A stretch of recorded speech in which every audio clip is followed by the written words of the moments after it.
એક માણસને હાયર કર્યો તો એ કહી દો હા આ વિદેશમાં એમ્પ્લોય કામ કરે એવું કામ આપણા ઇન્ડિયન એમ્પ્લોય કરે એના માટે વિદેશથી આજથી 15-17 વર્ષ પહેલાં હાયર કરેલો 5 લાખ રૂપિયા પગારથી એક કારીગર જે કામ કરે ડાયમંડનું ટોપ XXX એને હાયર કરેલો કે તું અહીંયા આવીને અમારા એમ્પ્લોયને આવું શીખવાડ. 5-6 મહિના સુધી એને મહેનત કરી અને મને આવી અને મને પછી તો કાકા કહેવા મળ્યો.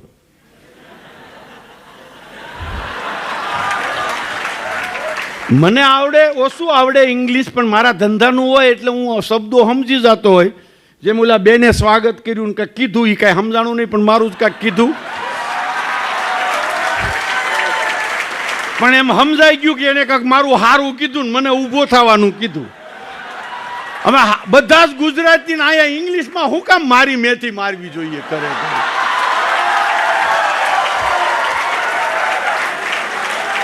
પણ કઈ વાંધો નહીં હસવા કહું છું પણ મને ખબર પડી જાય એમ હું એની અરે 6 મહિના રહ્યો હું ઇંગ્લિશ સમજતો થોડું થઈ ગયો પણ એ તો પ્યોર ગુજરાતી થઈ ગયો. કાકા આ લોકો નહીં શીખીએ કે કેમ એ કે આ લોકો શીખી નહીં શકે. મેં કીધું કેમ પણ એ કે આ લોકોને કરવું છે કરી શકે એમ છે પણ આ લોકો જેમ હું વિચારું છું આવું જેથી વિચારી શકશે ને ત્યારે એ કરી શકશે. તો મેં કીધું એ કરી કે એ નો મારથી થઈ શકે. મેં કીધું તું વિચાર બદલ પણ મને કોન્સેપ્ટ મળી ગયો આના વિચાર બદલવાની જરૂર છે. અત્યારે અમારી કંપનીમાં જાઓ બધાના વિચારો અમે બદલી નાખ્યા છે. આખી ઇન્ડસ્ટ્રીમાં અમારા એમ્પ્લોય જેટલું સારું પોઝિટિવ જે વિચારે ને એવું કોઈ ના વિચારી શકે એવા વિચાર બદલવાનું પછી બેઝિક કામ ચાલુ કર્યું કે કેવી રીતે વિચાર બદલાય. એમાંથી આ ડિઝાઇન મળી. વિચાર કેવી રીતે બદલાય કે હું 120 પીસ બનાવું 12 બનાવતો તો 10 એના કે નંગ ઉપર કરી નાખ્યો વિચાર બદલાઈ ગયા ને. વિચારને પોતાની સેલેરી હારે કનેક્ટેડ કરી દીધું પોતાના સ્વાર્થ સાથે જોડી દીધા અને આ નવી ડિઝાઇનનું સર્જન થયું.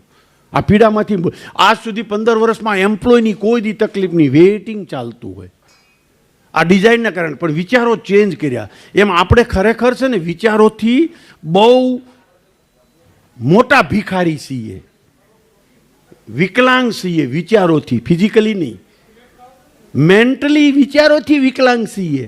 આમ તો મગજ ઘણું બધું છે આપણે આ વિચારો ચેન્જ કરવાની જરૂર છે. આ ફિલોસોફી ક્યાંય કદાચ ભણવામાં નહીં આવતી હોય પણ આપણા ગ્રંથોમાં લખેલું છે કે ભાવના શુદ્ધ રાખો.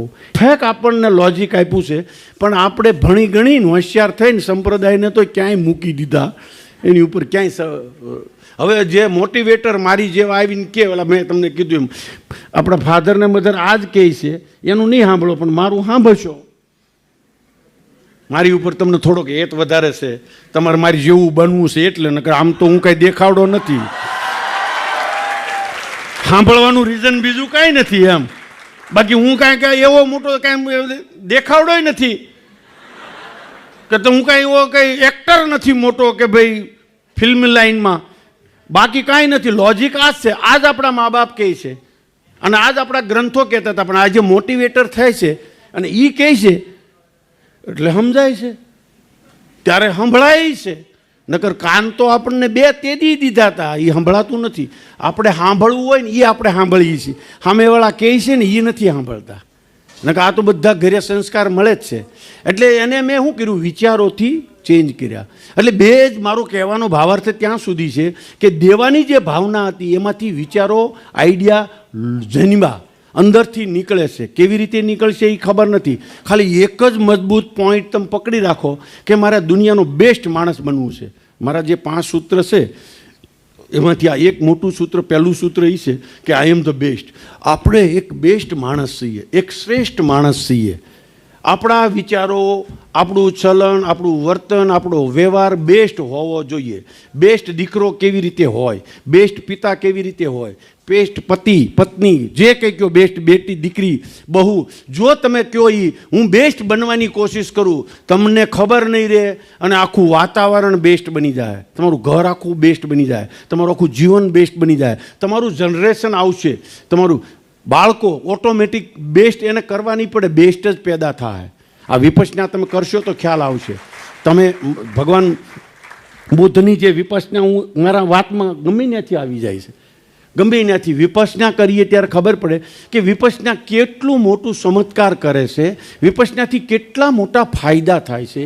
વિપસના મારા જીવનમાં તો મેં વિપસના માટે બીજી રીતે વિચારવું હોય તો મારો સ્વભાવ આ સહેજ નહીં, જે હું છું ચેન્જ થઈ ગયો વિપસનાના પ્રોગ્રામ કરવાથી કે વિપસનાના ધ્યાનથી મારી આખી લાઈફ જર્ની બદલાઈ ગઈ.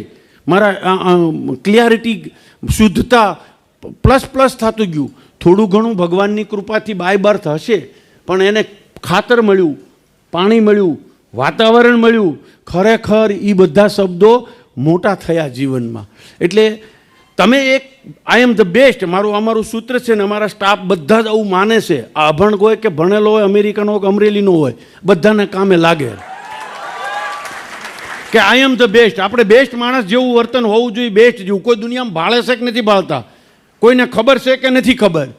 કોઈ રેલવે સ્ટેશન, આપણે રેલવેની બાથરૂમમાં પંખો અને લાઇટ બંધ કરવાનો વિચાર આવે ને ત્યારે સમજવું કે આઈ એમ ધ બેસ્ટ.